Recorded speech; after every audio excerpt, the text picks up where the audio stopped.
Hi, Devdutt.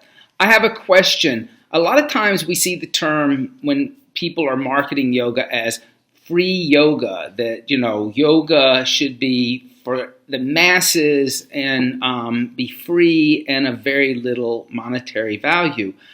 I only kind of see that here in the States, and I was wondering, what is the tradition of the idea of yoga being free or of little value to this practitioner? Um, is there any understanding within ancient texts or stories about payment and the value of teaching? Nothing is free.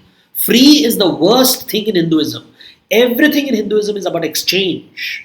You are in debt of your teachers. Entire life in Hinduism is about repaying our debt to our teachers, to our parents, to society, to nature, to gods. You're constant. The whole process of yajna is to repay debt. It's called Rina Mukta, to be free of debt. So liberation in Hinduism is not from liberation from sin, it is liberation from debt. You have to be free of debt. So if you take knowledge from someone, you have to repay them. So all the gurus have to be paid dakshana. Dakshana is repayment for services given. Very clear. If anybody on earth says Hinduism is about giving knowledge free, they are lying. You are in debt. Everybody is in debt. I take a fruit from a tree, I am in debt to the tree, and therefore I have to take care of plants. I take milk from a cow, I am in debt of the cow. I am living in, so that's why it's this new concept of corporate social responsibility. Vedas have been talking it from the day you're living. Every tribal community will talk about it. When you eat an animal, you have to make sure that you don't kill too many animals. That is why tribal people keep moving, because then lands can regenerate themselves. This tribal understanding of nature was about debt. We are in debt.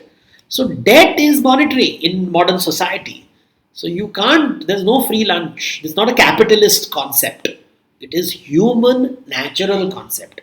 In nature, even the flower will give you nectar if you pollinate it. Right? Flowers, I'll give you nectar, but it's not free, right? They're giving you nectar so that you pollinate. And it's so complex. The deer eats grass, but it can destroy all the grass. The tiger eats the deer, and by doing so, helps the grass grow again. So there is a constant exchange happening. Exchange is karma. Exchange is yajna.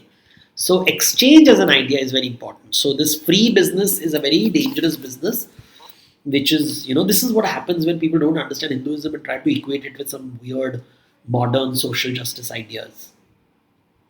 So I keep telling people that in Hinduism, God is not a judge. God is an accountant. He's keeping an account of how much debt you are in.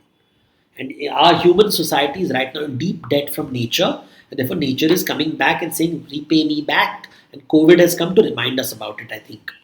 So if you're looking for more information about yoga and yoga mythology, pick up Devdutt Panayak's book, Yoga Mythology in 64 Asanas and Their Stories. This is a great resource for yoga teachers. We use this book as one of our resources in the Urban Sadhu Yoga teacher training, and also you can check out Amazon and see all of the other list of really terrific books that Devdutt has written over the years that might apply to your yoga teachings.